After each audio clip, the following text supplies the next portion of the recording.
Hi everyone, welcome back to a new episode, our first of the year. I am very excited to be back. Um, to start off, I thought we would just kind of hang out, be chill, so we are doing a trading card unboxing, but not just any. This is a IHRA 1990 Drag Card unboxing. So I did not know that these existed. Um, one of my presents for Christmas from Emu was a box of all different kinds of trading cards. So we have many more to unbox as the months go on.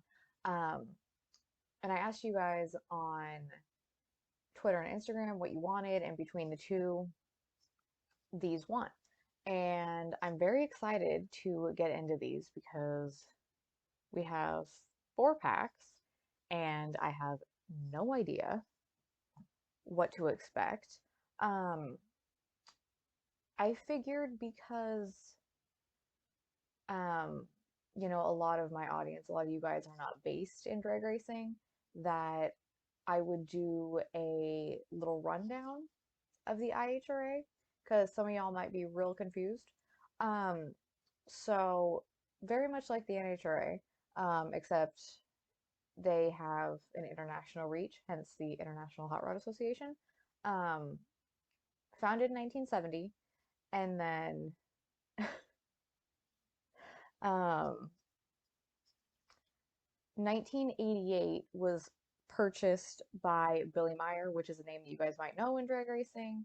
Um, it didn't really go super well, so then sold again in late 1988 to Ted Jones and Jim Ruth. During their run, that's where these cards are from 1990. Um, they had it for about 10 years, I think. But during that time, they introduced Pro Mod to the series. And um, that kind of aided in being like the main asset in recovering the series.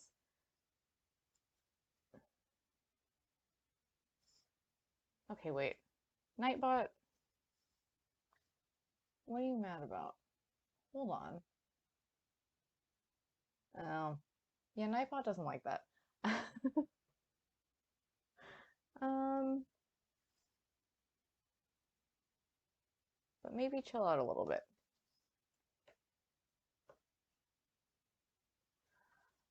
Um, where was I? That's true. Nightbot is big mad about everything. I didn't change any of my settings, but I will go back and check at the end again because the last time Nightbot went off on one, it was like a Twitch update that like changed a bunch of my stuff, and I was like, cool. Yes, I was.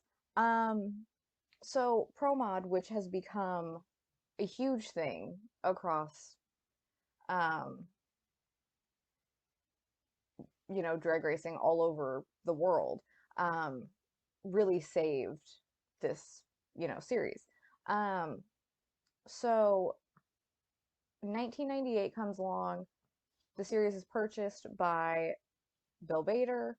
Um, he had it for a while, then he sold it to Clear Channel Communications, but remained as the president until 2005.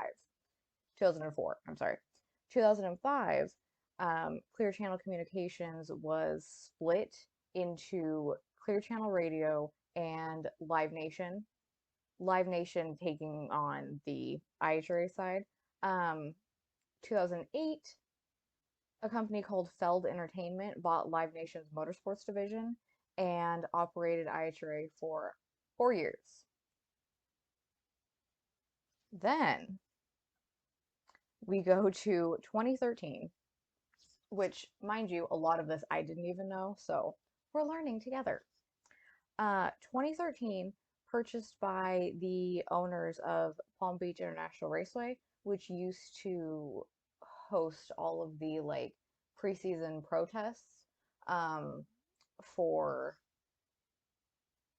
NHRA, everybody would go down there to test out their new tunes and the new stuff for the new year, and it was like a huge thing. So they were already well into like drag racing. Um, so they changed the name of it to IHRA Motorsports. Um, they then integrated into IRG Sports and Entertainment. Also, it was sometime also in 2013. 2014 comes along.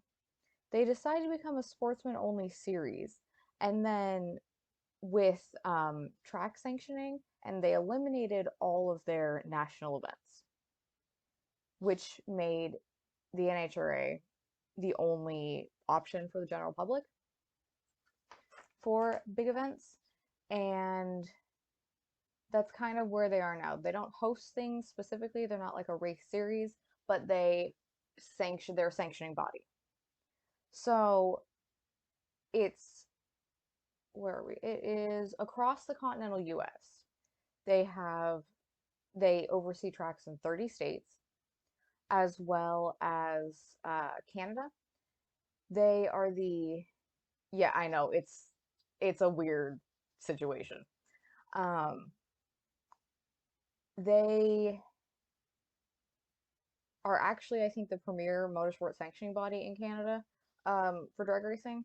Um, they also have tracks outside of the continental US. They have one in Hawaii at Hilo Drag Strip, Alaska Raceway Park in Alaska, and then the International Raceway Park Aruba in Aruba. They did have some involvement with Australian drag racing, which I know was like a whole thing of its own, but I couldn't really understand what was happening. Like, I know within the Australian series, there was some like dissent amongst like series and teams and all this stuff, and then they kind of came in and some teams came over to race with them, but they never set like a rule book.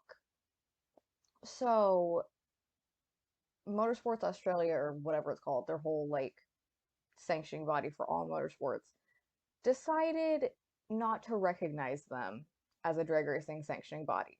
So that's that's kind of where they are with that over there. No, they didn't set like a whole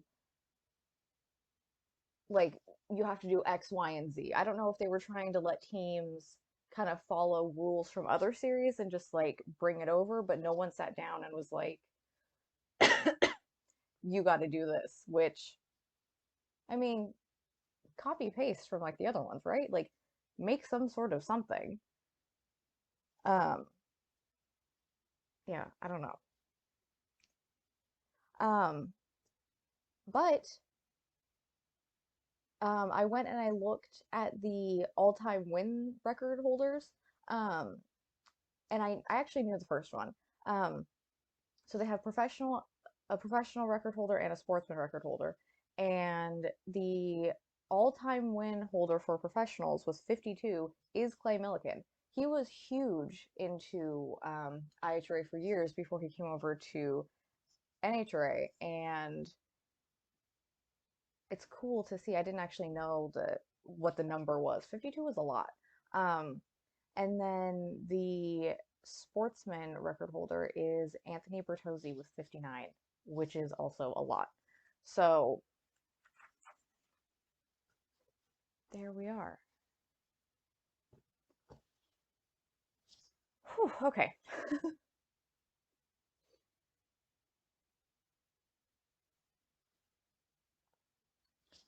Like I said, I don't have any idea what to expect or what we're going to see. So they all have these yellow cards on the front. So it doesn't give anything away. These ones aren't as satisfying to open because it's just plastic. I don't know, is that ASMR too? The other ones are usually so crinkly.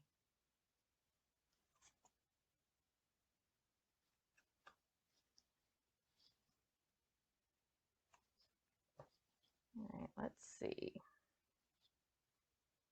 Let me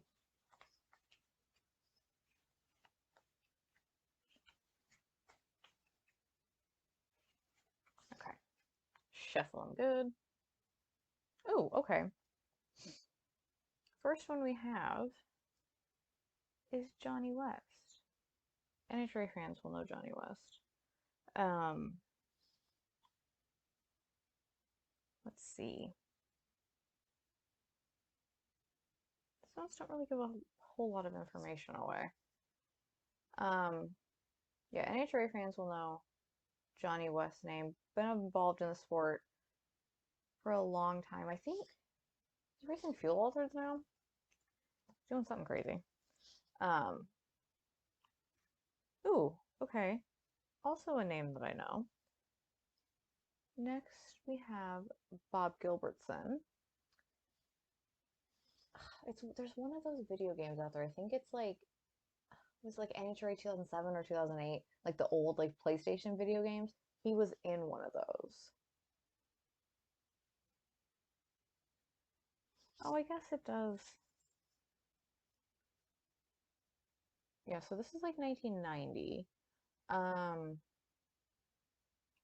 So if we go back to Johnny West, so his fastest speed at the time was 268 miles an hour with a lowest ET of 542. And then for Bob, his fastest speed at the time was 265 with a low ET of 550. So funny how the cars looked back then. Then we have Mark Thomas.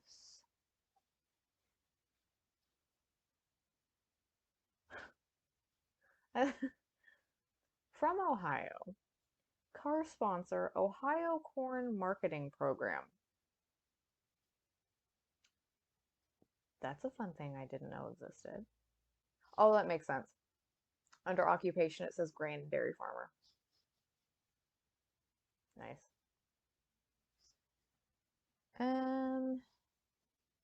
Fastest speed, it says 228.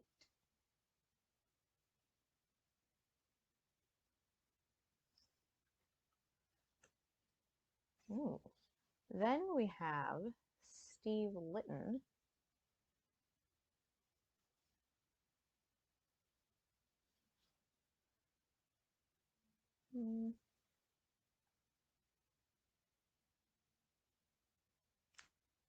No facts.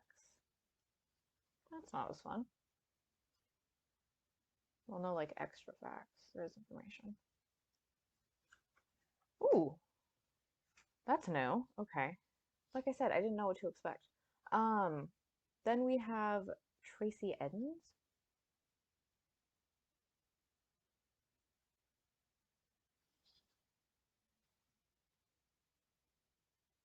And that is a 1923 T Roadster in the class Quick Rod.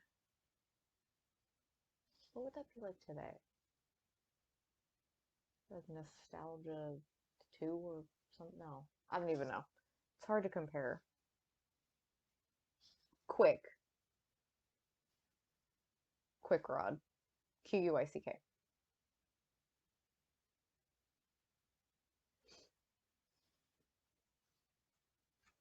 Yeah, but it says fastest speed 157, lowest ET 850. It's pretty good. Ooh, these ones upside down. These ones are upside down. Then let's see. We have Jerry Gully.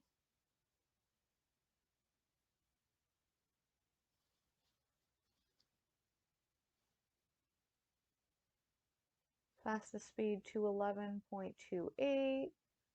Lowest ET 649. Oh, because he's a, let's see. Okay, so Johnny West was in the AA funny car, Bob Gilbertson Nitro funny car,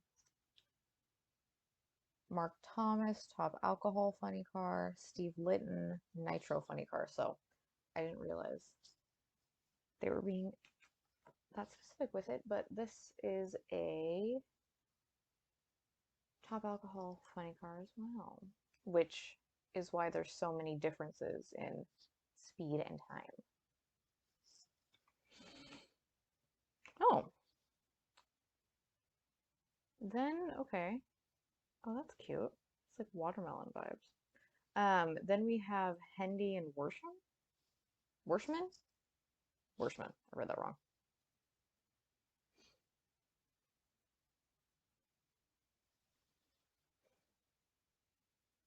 But this is specifically Art Hendy. Nitro Funny Car. Fastest speed. 277.48. Lowest ET. 537. It's pretty good.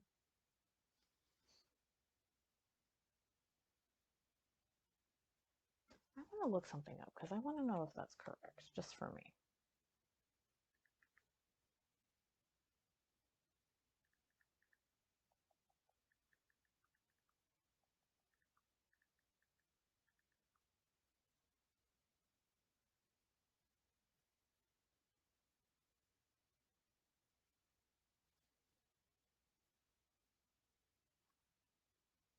Okay, see,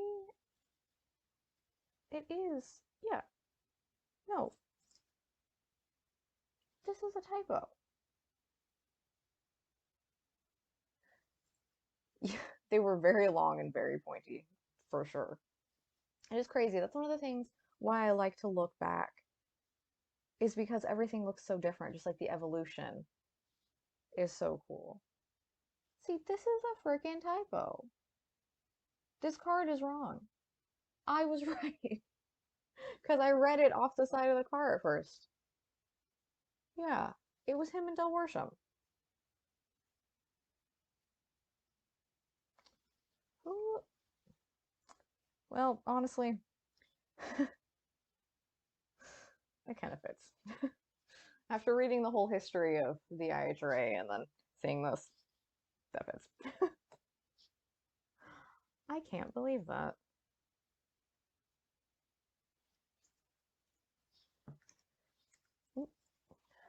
Okay. Right? Totally matches. Oh, this is a fun one. Then we have Phil Sebring. Interesting looking car.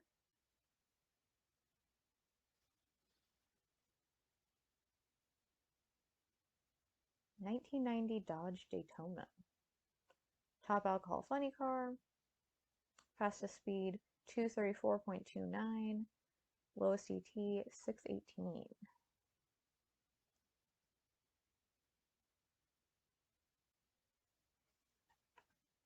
I want to see if I can fix something real quick.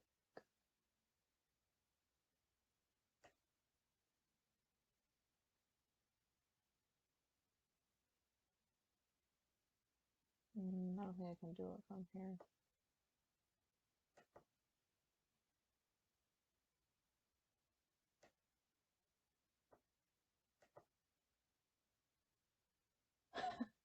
No, we definitely don't talk about that era.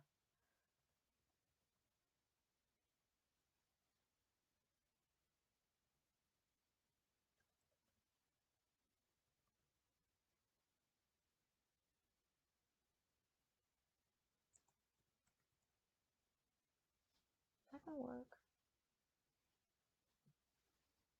Oh, it definitely does. Okay. I'm gonna see if I can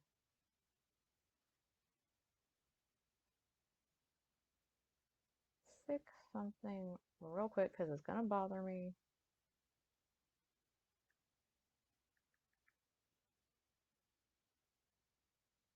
Oh, for God's sake. It's fine. It's the first stream of the year. We're just going with it as it goes.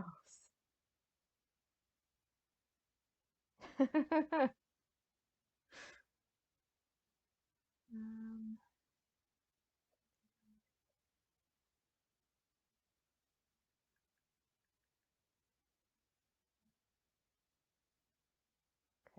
go into my own chat.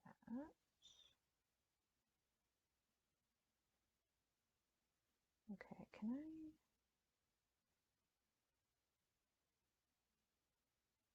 I didn't really ask you, but you want to be a mod?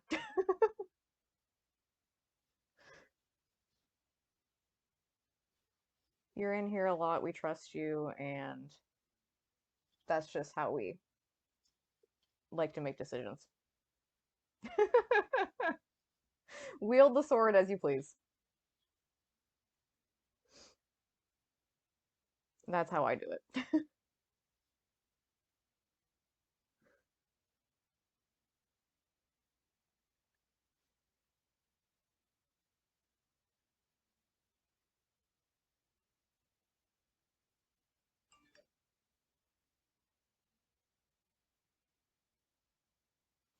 Okay.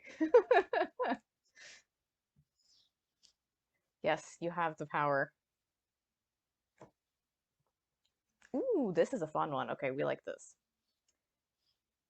Next we have, ooh, Ronnie Midyet, but look at how cool this thing is. I love that.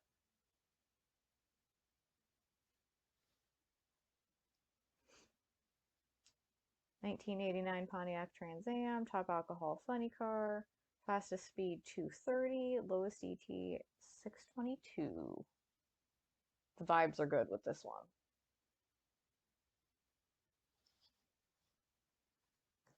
Oh, okay. And then the last card in this pack, how many was that? I wasn't counting. 1, 2, 3, 4, 5, 6, 7, 8, 9. Okay, so there's 10 in a pack. Got it. Last one in this pack is Dan Nimmo. It looks so weird from that angle. It's top alcohol funny car, but it doesn't look like it.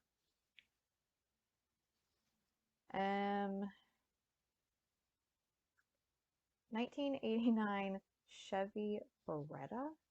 What is this? I've never heard of this. Huh. Top alcohol funny car.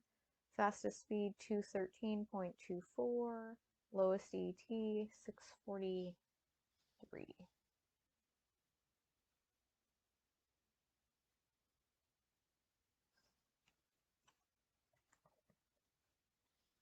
And that is pack one done. Let's put that over there. Go to the next one. Uh-oh. Where's like an end? Oh, these are hard to open. And I didn't bring anything over here with me. Oh, there we go. Ow! That wasn't it.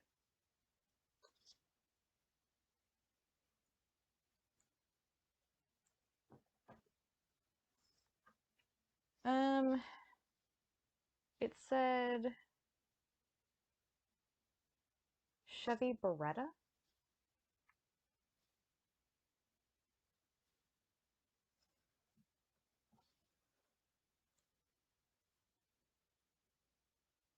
Oh, for the love of everything.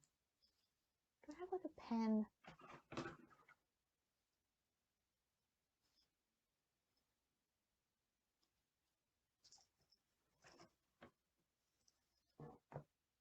Screw it. I'm going to throw up the BRB screen real quick and get something to open the rest of these. Okay. We're back. Hello. All right. Second pack. We gotta mix them up. Okay. Let's start here with Joe Groves.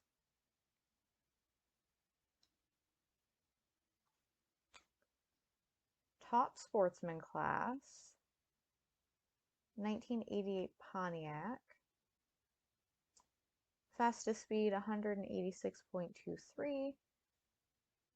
Lowest ET 756. Oh, this one has facts on it. I wonder if that was like an optional thing that they just filled out, because they didn't have, all of them didn't have them. But apparently, Joe finished 5th in points in Top Sportsman in 1988. He was the 1988 Spring Nationals winner, 1988 Atco, New Jersey points meet winner, 1988 Atmore, Alabama points meet runner-up, and 1989 Princeton, West Virginia points meet runner-up. Well, there you go. Yes. Oh, okay. That makes sense. Thank you for looking that up.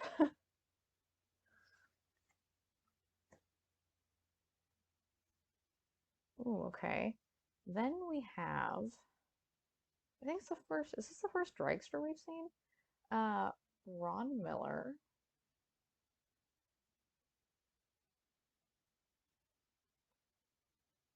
Top sportsman class. Fastest speed, 19, or what? My brain just like shut off for a minute. Fastest speed, 180.68.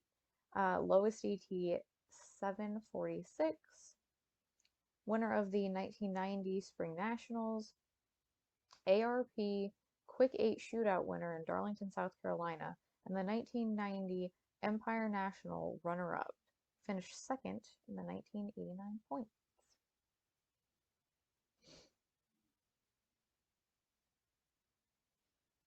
I wonder what most of these people are doing now. Because I don't think there was a whole lot of crossover between NHRA and IHRA at the time. But I would be interested to find out anything about anyone. Then we have Harold Denton.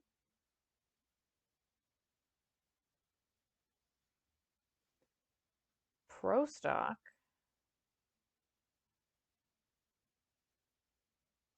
(1989) Pontiac Trans Am. This is interesting. For car owner, it says Jim Ruth, and Jim Ruth at this time was half of the ownership of the series. Fastest speed, 198. Lowest ET, 725. Says Harold is the world record holder for top speed and low ET. So congratulations to Harold at the time. It's pretty cool. Ooh, okay. Another dragster. We have Richard Holcomb. Wait, there it is. Top Fuel. Fastest speed, 277.98. Lowest ET, 499. 1990 Darlington winner and 1990 Gateway Nationals were runner-up.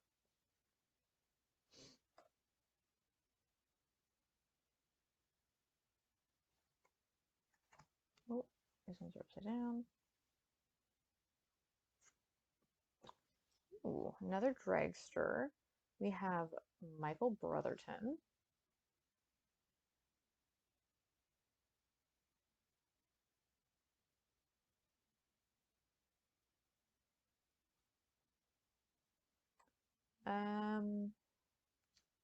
Top Fuel, fastest speed, 294.88, lowest ET, 499.6. There's many inconsistencies in the way these are written. Okay. Oh, okay, here's a fun thing.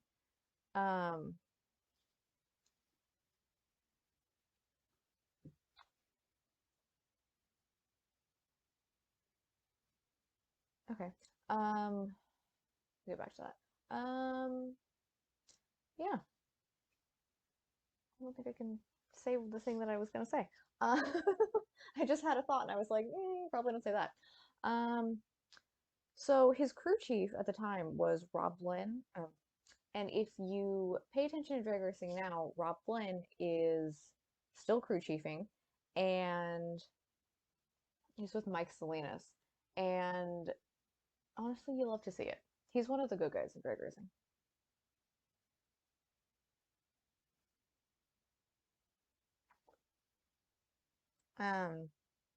The fun fact on here, it says Michael is the 9th member of the Krager 4 Second Club. That's cool.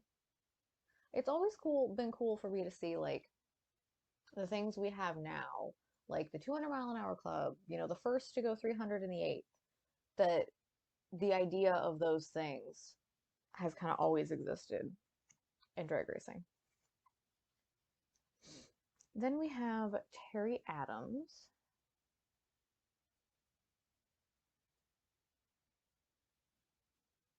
Oh, this has like all the facts.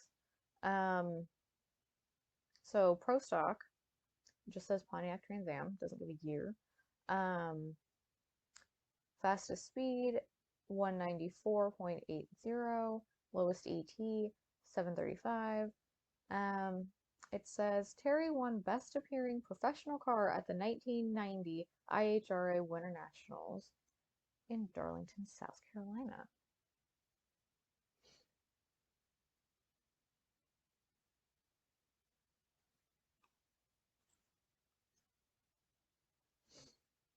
And we have another dragster. We have Tim Butler.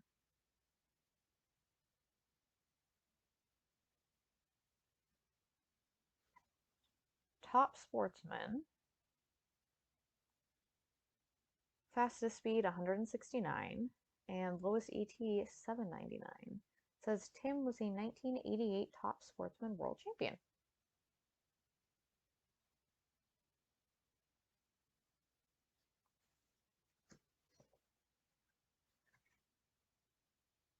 Then we have Tommy Money?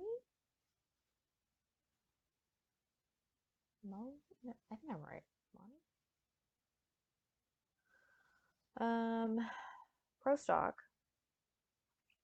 1990 Pontiac Trans Am, and that's kind of it.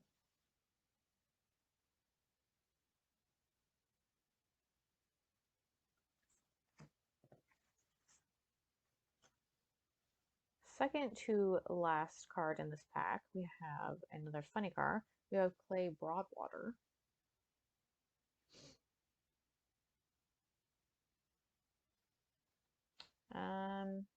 Nitro funny car, 1986 Corvette body.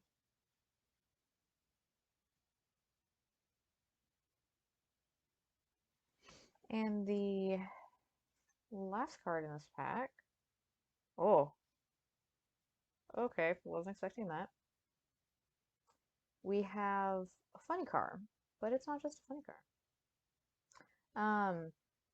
We have Bob Vansiver.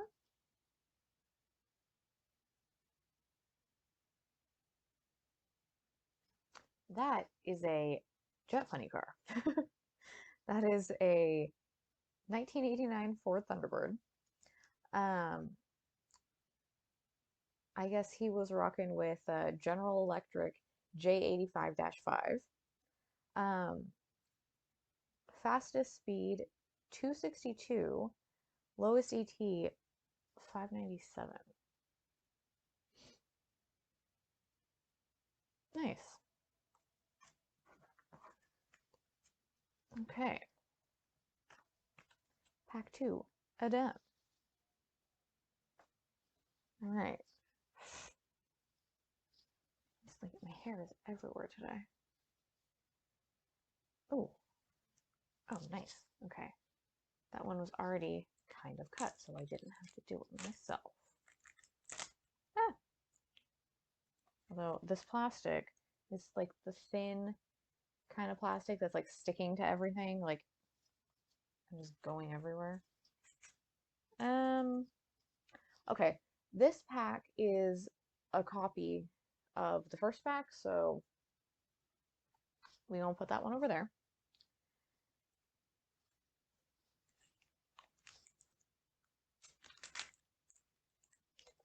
Ooh, that was kind of satisfying.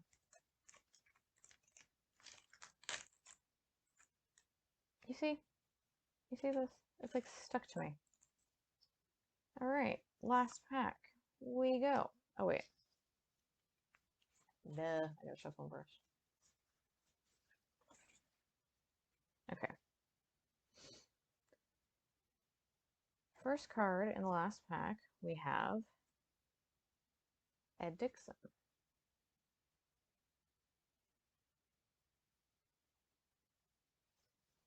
Let's see. Pro Stock, 1988 Ford Thunderbird. Fastest speed, 193.3. Lowest ET, 737.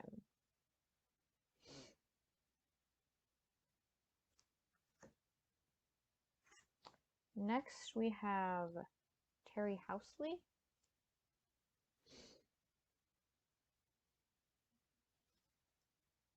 Pro Stock, 1990 Oldsmobile. Fastest speed, 186. Lowest ET, 749.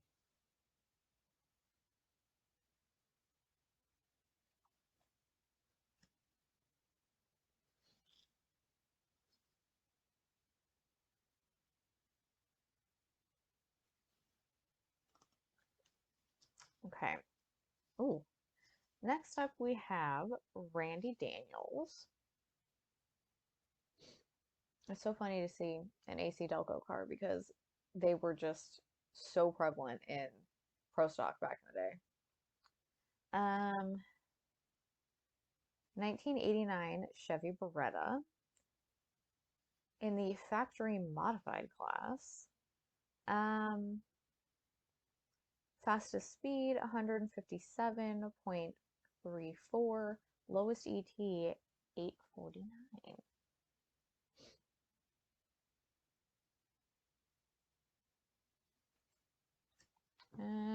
What is this? Oh, it's a checklist card.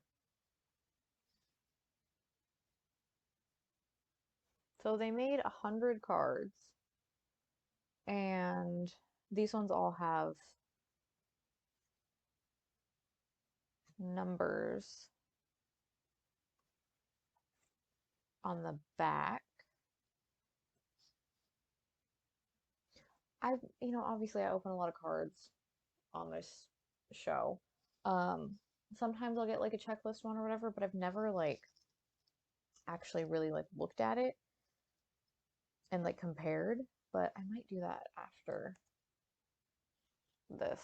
It's just double-sided checklist.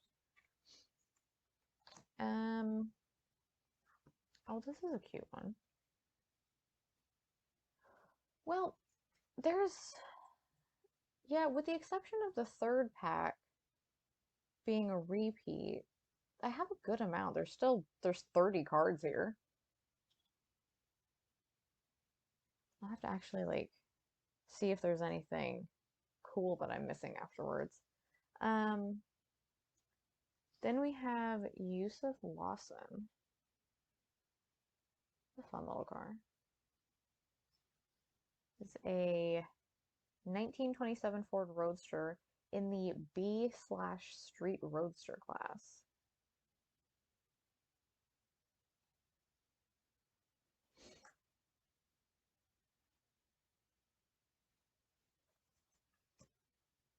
Ooh. Interesting.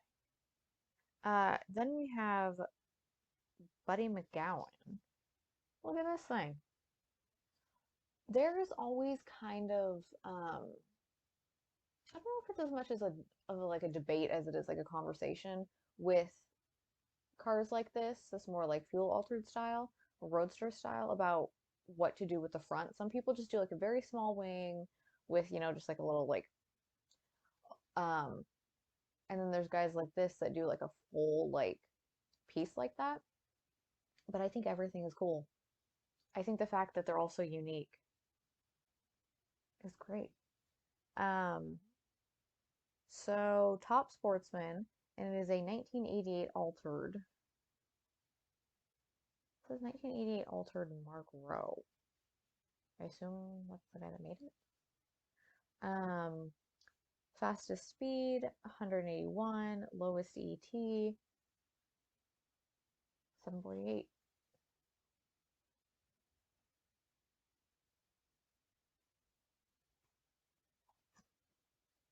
Ooh.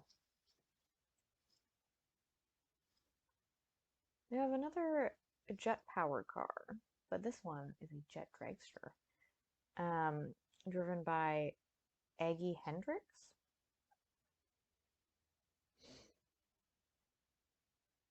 Jet dragsters are slightly terrifying to me. Like, it's super cool that people do this, but I'm like, I don't know about that. So it is an Odyssey jet dragster with General Electric J85 engines. Fastest speed 293.35, lowest ET 546. Says Aggie was the first woman licensed to drive a jet-powered vehicle. She is a two-time winner of the IHRA Showman of the Year award. Yeah, they're only slightly terrifying to me.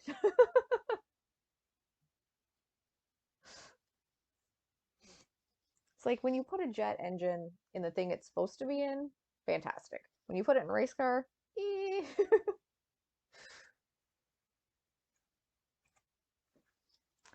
Then we have Doug Kirk. Oh, there we go.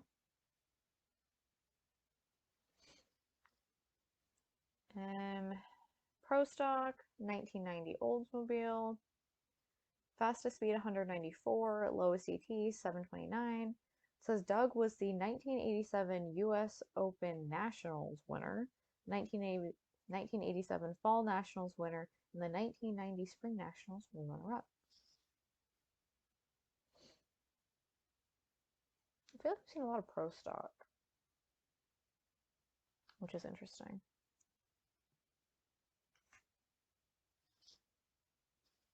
Then we have David Drongowski.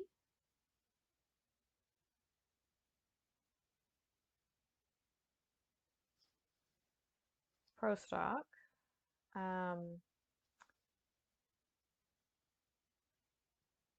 Doesn't have a year, but it just says Don Ness Chevy Camaro. Fastest speed 188, lowest ET 740. Oh.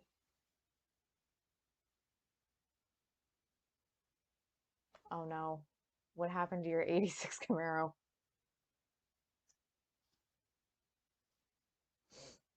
Oh, okay, we have the last one. It is a dragster. And oh god, yeah. Yeah, insurance will kill any car.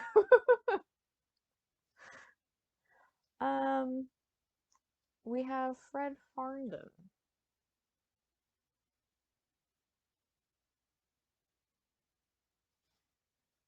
Top fuel. Fastest speed 270. Lowest ET 536. Ooh, it says Fred tried drag boat racing from 1980 to 1986 and held a world record in alcohol hydroplanes of 187 miles an hour before returning to Top Fuel dragsters in 1987. There's actually quite a bit of crossover between like Top Fuel hydros and that sort of boat racing era, those like early eras between that and drag racing.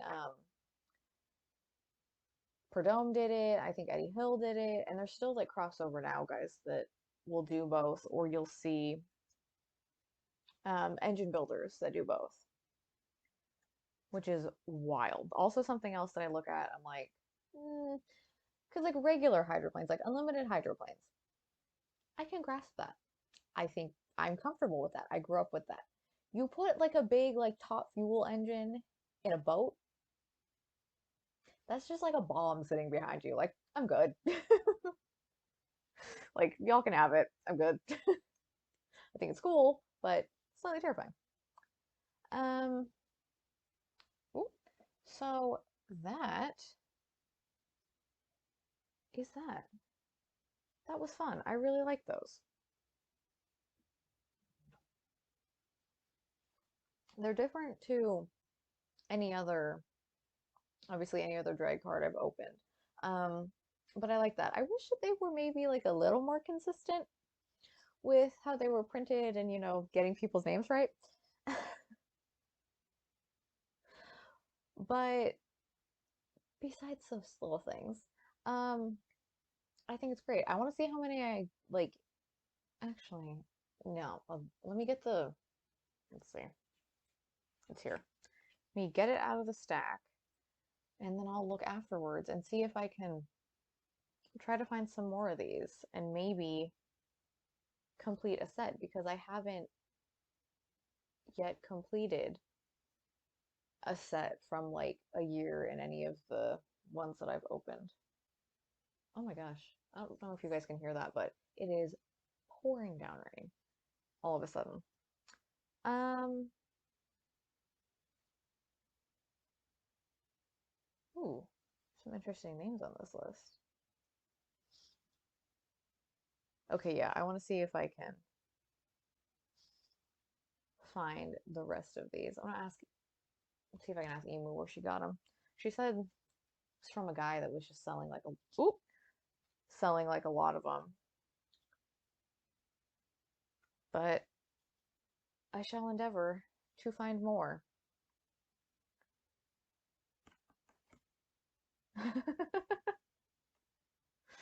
I mean, probably, but here's the thing. I never buy anything. She said it was like a guy on Etsy or something that was just selling like a whole thing because I got them all in one box. I should have brought the box over here, but the box itself is an old G.I. Joe trading card box. And I thought that was cool in itself, but they're just kind of like all in there. But I'll have to see if she can tell me. Because here's the thing, I never buy anything with the intention of like reselling it. If I'm buying something, I'm like buying it to keep it. But if I were to ever like open one that was like um really crazy or like high value, then I would maybe sell it, but that's never my intention. Like it's the same thing. People ask me that like because I buy vinyl too. I collect vinyl. And I have one that it's a single of my favorite Toto song. And it wasn't released in the US. They were fighting with their record label. It went number one in every single country except the US because they never released it. So I had to buy it from Europe. And it took forever to get here. And when I got it, uh, one of my Instagram followers was like, "Oh, are you going to resell it?" And I was like, "No, I'm not. I'm never going to sell this thing because it took me so long to find it." Like, I'm sure people would love to have it, but as someone who also loves to have it, absolutely not. But yeah, it would have to take something pretty spectacular for me to buy something and then want to try to like resell it. Like I've said it before, but when I was kind of looking into like F1 trading cards in the past, people will get like I think they're like technically holographic, but I'm just gonna like call it a shiny because that's what they are. Someone had like a shiny Lewis Hamilton that was like a certain color, and they were trying to sell it for like $10,000 on eBay. Like, hello? It wasn't signed either. It was graded, but it wasn't signed. I don't know. I literally don't know. People get wild out there with like reselling prices, but it's not like they only printed that card once in that color. I saw another listing, someone was like $60. So that is also the thing of reselling. People get a little crazy out there, um, which is actually very prevalent and in the news right now because everyone, I think I'm like the only person that doesn't have one. Everyone has like their Stanley cups. I don't have one. I have other brands that I like better, but they did a collaboration. Yeah, exactly. I know what I have. They did a collaboration with like Starbucks, I think, and people were like it was at Target. People were flooding Targets to get them and then trying to resell them. I saw one for $700. $700. It was just a pink Stanley. Are we okay? No, we're not. So the resale market is crazy right now. People are like cuckoo for Cocoa Puffs, and it's a freaking water bottle. My water bottle cost me $20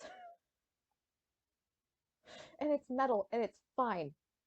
I don't get it. Like, I'll spend the money and like maybe get a hydro flask. I'm not going to spend hundreds of dollars on a Stanley. I don't get it. But, that's just one of the things. I mean, people in the resale market always have kind of done that, but especially now, I think with inflation, we're pushing the boundaries and we should not do that. But that's also one of the things that I think I'm always super cautious of when I'm trying to look and buy these things because I love, if it was up to me, I would just go and like buy all the cards that just the first eBay listings I see. But I'm really like conscious about it. And most of the time I end up with really good deals, but it's a tough one out there as a buyer in the resale world.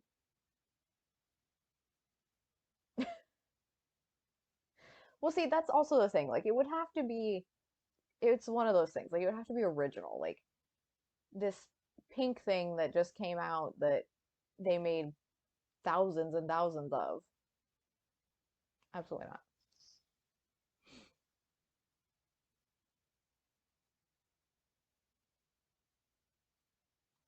And I think the only thing I've ever paid big, big money for is records. But that's about it. All of my eBay purchases for, oh my God, the classic car market is all over the place. I was looking recently, a friend of mine wants to buy a Corvette. He wants to buy a Stingray from like 76 or something. And I was having a look just out of curiosity to see what's out there. Oof. I mean, there was actually some decent prices, but some people, it is wild out there. But it just makes me happy that I'm not in the market for a car right now. I'm just gonna wait. It'll be fine. And I don't really even know. I'm forever like, no, they're not the good ones. No, I agree, they're not the good ones. But that's what made me like, whoa, about the prices. And it wasn't exactly like Barrett Jackson or like Mecum auction quality either.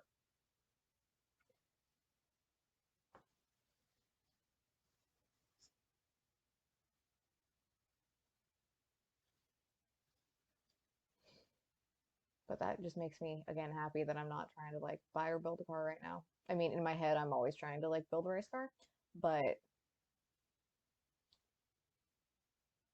not right now. I mean,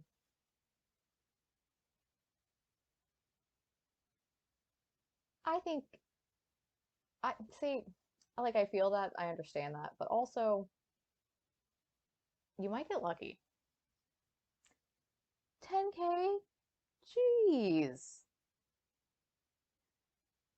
That's insane. Especially considering everyone wants to do their own specific upgrades these days. That's wild. I would not pay that.